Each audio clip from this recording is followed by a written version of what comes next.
para a eleição. Acabou de colocar lá.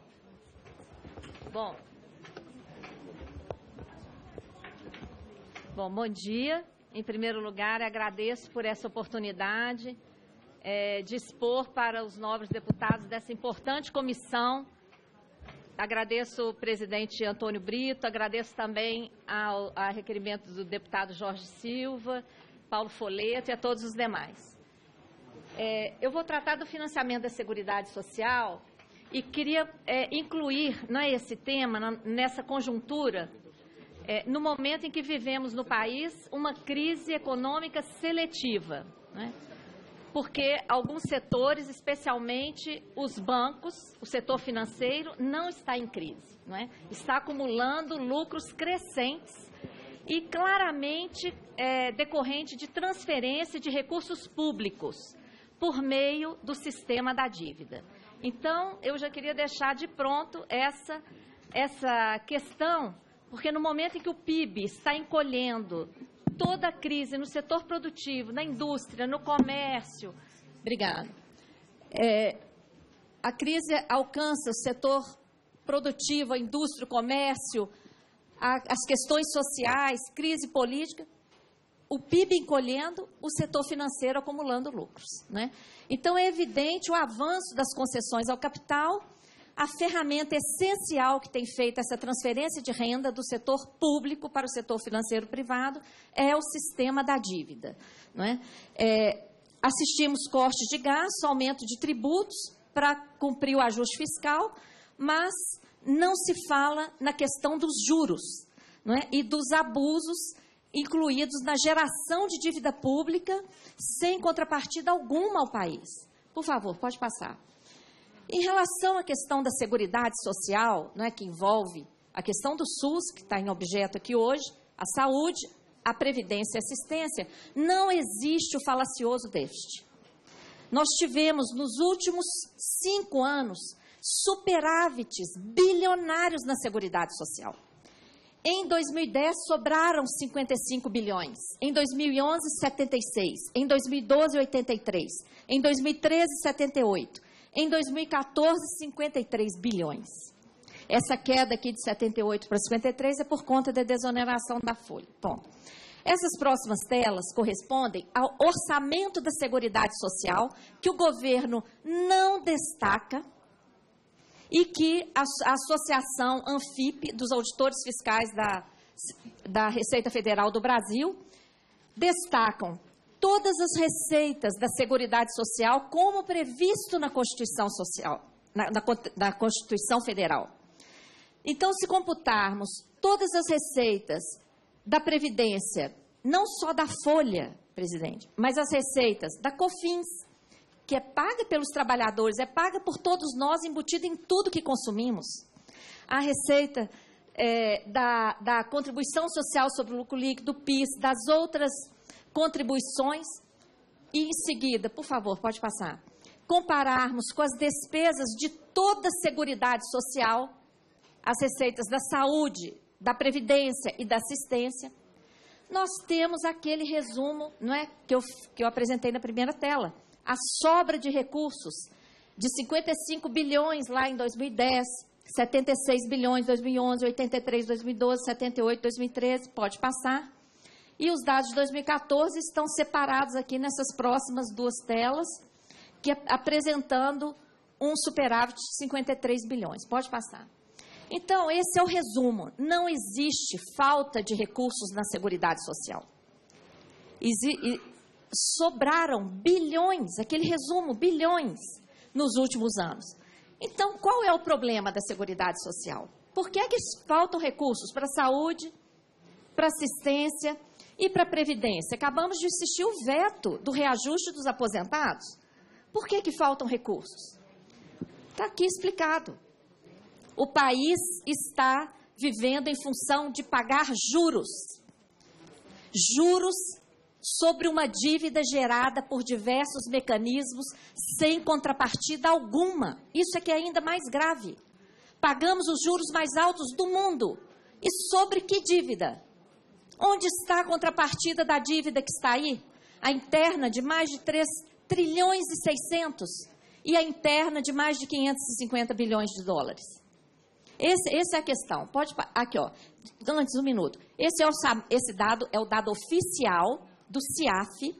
Em 2014, foram 45% de recursos para juros e amortizações da dívida, para a saúde, 3,98%.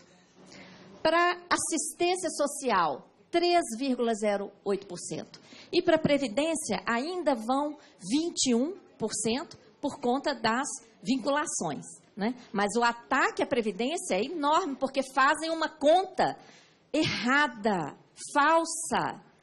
Computam apenas a arrecadação através da folha e comparam com todo o gasto da Previdência. Essa conta, presidente, é uma conta falsa, porque a Constituição não separa esse financiamento da Previdência. A Constituição determina o financiamento da Seguridade Social como um todo. E é assim que essa casa precisa tratar, inclusive separando o orçamento da Seguridade Social, o que o governo não faz. Não é? O que o governo costuma dizer, ali nos 45 existe apenas uma rolagem, que não faz interferência nenhuma no efetivo gasto. Nós já comprovamos, inclusive por meio de CPI aqui na Câmara dos Deputados, que grande parte dos juros estão sendo contabilizados como amortização e mascarados por meio dessa rolagem. Então, não é só rolagem, não. Os juros estão embutidos aí, tá? Pode passar. Nós, para o próximo ano, para este ano vigente, a questão ainda se agrava, porque o orçamento apresentado aqui eleva os gastos com a dívida para 47%. Então, se foi 45% em 2014, agora em 2015 a previsão é 47%. Não é? 13 vezes o orçamento da saúde, por exemplo. Pode passar. Eu estou correndo por causa do tempo, depois no debate eu fico à disposição. Nós observamos que diversas ações de saúde que, de acordo com a LDO, não poderia ser objeto de limitação de empenho. O recente decreto 8456, que fez o contingenciamento de gastos, trouxe em seu anexo 7 uma lista de ações obrigatórias, de acordo com a LDO, colocou essas despesas sujeitas à programação orçamentária.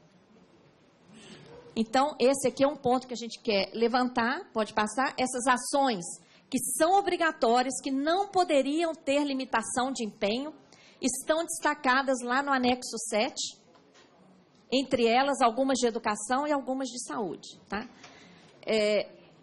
O corte, os senhores sabem, o decreto 8456 cortou 42% das despesas discricionárias da saúde.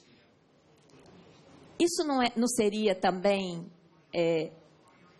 motivo de debate, de discussão? Porque dentro das discricionárias, essa parte das despesas discricionárias da saúde, elas não estariam também amparadas pela obrigatoriedade? Não é? Esse é um debate. E depois desse 8456, o 8496 ainda cortou mais 8,6 bilhões, atingindo de novo a saúde e a educação. E agora, diante do orçamento de 2016 com déficit, o debate é cortar mais. Mas os juros estão intocados, não é?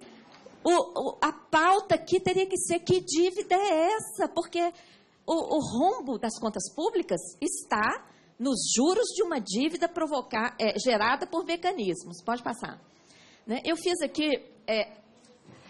nós já detectamos, depois de 15 anos nos dedicando à auditoria cidadã da dívida, a principal evidência que nós revelamos é a existência de um sistema da dívida.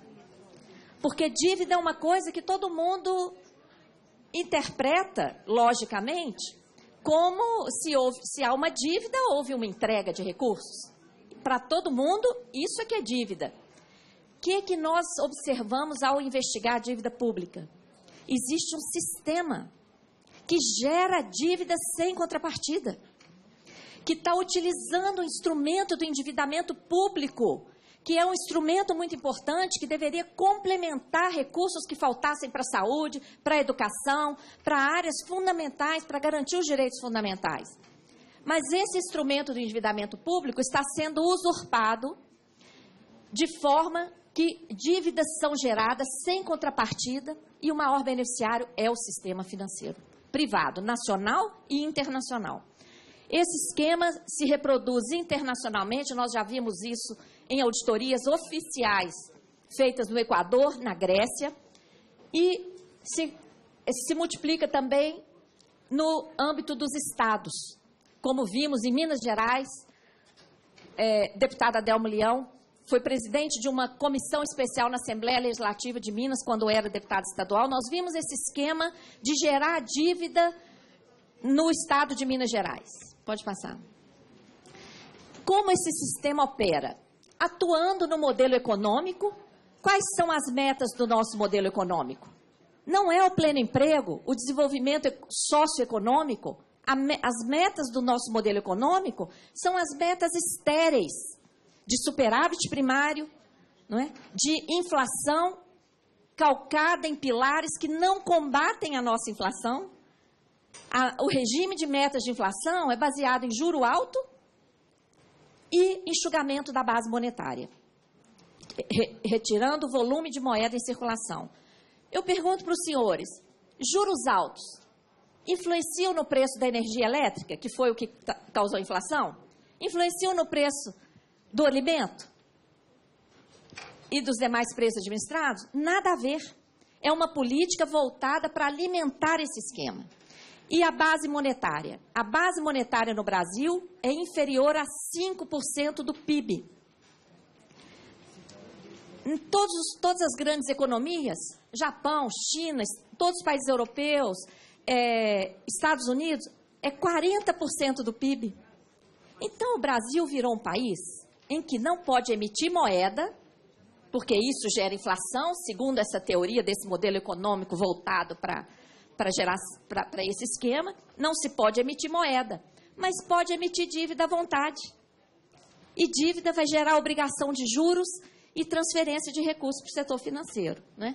Então, o sistema da dívida dirige o modelo econômico, garante privilégios financeiros, todo o lucro das estatais, todo o recurso das privatizações, toda a dívida paga pelos estados, juros, emissão de dívida para pagar juros, tudo isso vai para pagar dívida. É uma lista de privilégios para pagar dívida, né? O sistema legal, várias modificações legais foram feitas para beneficiar esse sistema. O sistema político, porque é triste estar aqui nessa casa e ter que dizer isso, vários parlamentares são financiados pelo setor financeiro para incluir as benesses que garantem esse setor, né? Então, o financiamento privado de campanha, ele influencia nesse sistema da dívida. A corrupção é fundamental para esse modelo. Não só porque ele é corrupto em si, porque tirar dinheiro de direitos fundamentais para alimentar lucro de bancos, isso é corrupção. E essa corrupção que aparece nos jornais, ela é interessantíssima, porque enquanto o povo brasileiro acha que o Brasil não dá certo, por causa do mensalão, do petrolão, do cachoeira, etc., essa corrupção aqui, ninguém está tendo olhos para ver. Nesse momento, por exemplo, não se discute esse problema aqui, né? Principalmente por causa da atuação da grande mídia. O resultado é uma dominação financeira com graves consequências sociais, né? Pode passar. Eu fiz aqui uma lista de itens que geram dívidas sem contrapartida, né? Para não deixar essa afirmação simplesmente julgada, sem dar alguns exemplos. Primeiro, emissão de títulos para pagar juros. O artigo 167 da Constituição proíbe a emissão de dívida para pagar despesas correntes. Claro, se não agora, com quase todo o funcionalismo público em greve, seria muito fácil, emite dívida pública, dá reajuste para todo mundo. Não pode, porque salário é despesa corrente. Gastos gerais, por que não emite dívida e lota o SUS de recursos para cumprir todas as obrigações? Não pode. Despesa corrente, Constituição não deixa. Mas e os juros? Nós temos emitido dívida para pagar juros. E como que isso está sendo feito? Está sendo feita uma atualização monetária paralela da dívida. Paralela. Não tem autorização legal para fazer essa atualização. E toda essa parte dos juros nominais correspondente a essa variação está sendo considerada como se fosse amortização. Entendeu? Então, com isso, nós estamos tendo emissão de título para pagar juros. Estabelecimento de abusivas taxas de juros. Não há justificativa técnica, política, econômica, jurídica para esses juros tão elevados. Os juros altos significam uma super remuneração para a dívida que faz com que ela cresça como uma bola de neve na medida em que você emite dívida para pagar os juros abusivos, não é? Gerando juros sobre juros, anatocismo, que é proibido no Brasil. E para a dívida pública tem ocorrido essa ilegalidade e ninguém fala nada sobre isso, não é? Operações de swap cambial. Esse aqui eu quero chamar a atenção, não é, dos senhores, porque é um exemplo escandaloso de geração de dívidas sem contrapartida real. O Banco Central fez contratos, principalmente com o setor financeiro, garantindo a variação do dólar. O dólar estava lá embaixo, 1,50. Todo mundo sabia que ia subir. O Banco Central fez contrato garantindo a variação do dólar para os bancos e para algumas empresas também. Claro que o dólar subiu, o Banco Central registrou nos últimos 11 meses, somando os resultados negativos, 158 bilhões de reais, muito mais do que o orçamento anual da saúde. Qual foi o tratamento dado a esses resultados negativos? Os senhores sabem? Foi transferido para juros da dívida. E como o juro da dívida está sendo pago com a emissão de dívida, esse prejuízo aqui, ó, do swap gerou dívida pública. Eu pergunto, qual é a contrapartida disso aqui para o país? O que o país recebeu? Nada. Os senhores estão vendo o sistema da dívida, o que é? Para segurar a inflação pelo dólar. Foi isso, doutor. O senhor acredita nisso? Não, ele diz que fez esses... O governo é responsável por isso. É responsável. O governo, político econômico é responsável. Com certeza. A desculpa disso aqui é que se deixasse os bancos e os empresários comprarem dólar, isso provocaria inflação. Olha, será que aumentaria se nós estivéssemos exercendo uma política econômica voltada para o país? Isso é altamente questionável. Não é tão direto assim. As operações compromissadas. Outra geração de dívidas sem contrapartida. Isso é o seguinte. De novo, teoria questionável de controlar a inflação. O Brasil estabelece a base monetária lá embaixo, inferior a 5% do PIB, e qualquer coisa que ultrapasse esses 5%, o Banco Central interpreta que, se deixar essa moeda, vai provocar inflação. Então, ele retira esse excesso de moeda dos bancos e entrega título da dívida, pede para o Tesouro Nacional, emita título e entrega. Tem quase R$1 trilhão nessas operações chamadas compromissadas. Eu pergunto para os senhores, se o Banco Central não enxugasse essa moeda, os bancos iam ficar com esse dinheiro paradinho em caixa dos bancos? Não, eles iam tentar o quê? Emprestar. Mas a sociedade não quer pagar os 300% de juros que eles querem cobrar do mercado. O que eles teriam que fazer? Baixar os juros. Então, no Brasil, os juros de mercado também são elevados por essa política aqui do Banco Central, voltada para atender interesses do mercado financeiro, porque, na prática, essas operações significam a remuneração de toda a sobra de caixa dos bancos, elevando os juros de mercado, garantindo uma remuneração brutal ao setor financeiro. Nós temos aqui outras, emissão de título da dívida para comprar dólar, que virou reserva internacional, provocando um prejuízo brutal, porque entregamos os títulos que pagam os juros mais altos do mundo e aplicamos o recurso em título da dívida americana, que não paga nada para o Brasil, não é? Cobertura de prejuízos do Banco Central. Nós estamos emitindo dívida para cobrir prejuízos do Banco Central decorrentes de política monetária insana. A lei de responsabilidade fiscal mudou isso. Antes da lei, quando o Banco Central apurava prejuízo, ele tinha que correr atrás e fazer operações que gerassem lucro para compensar.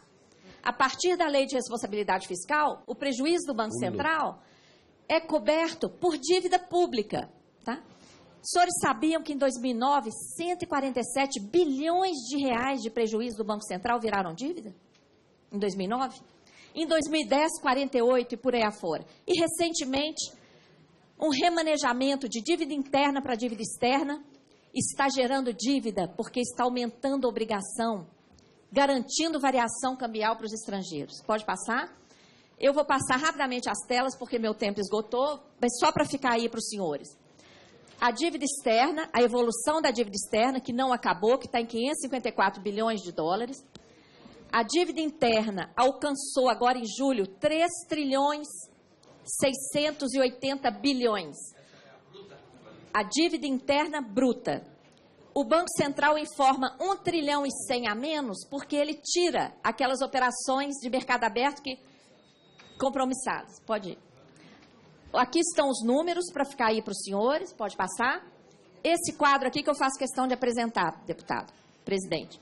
O lucro dos bancos. O lucro dos bancos alcançou em 2014 mais de 80 bilhões de reais. E este ano já foi anunciado um aumento de mais de 15% no primeiro e no segundo trimestre em relação ao lucro do ano passado. Que mágica é essa? Que todo o setor produtivo, indústria, comércio, serviço, está tudo em queda, o PIB encolhendo e o setor lucrando. É evidente que esse lucro decorre do sistema da dívida, desses mecanismos decorrentes de política monetária totalmente equivocada, que estão transferindo recursos públicos para o setor financeiro privado por meio do sistema da dívida. Pode passar. Concluindo. Para concluir, só dizer as telas que estão aqui. O sistema da dívida no âmbito dos estados, o resultado para o nosso país.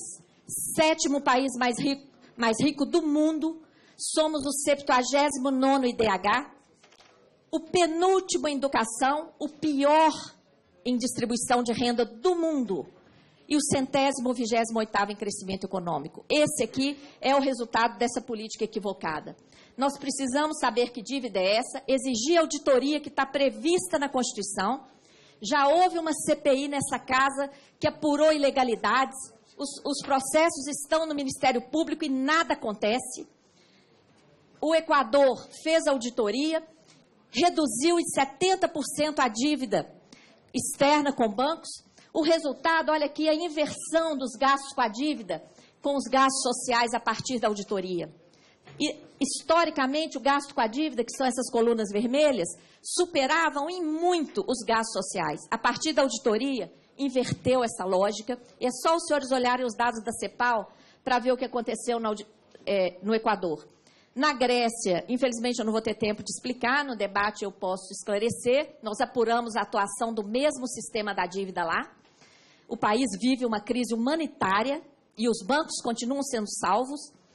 Para ajudar nesse debate, nós temos várias publicações à venda na editora que publica, Inove Editora, e fico à disposição para o debate, agradecendo essa oportunidade. Muito obrigada. Agradecendo a doutora Maria Lúcia Fatorelli e aos que chegaram para poder evidenciar o nosso economista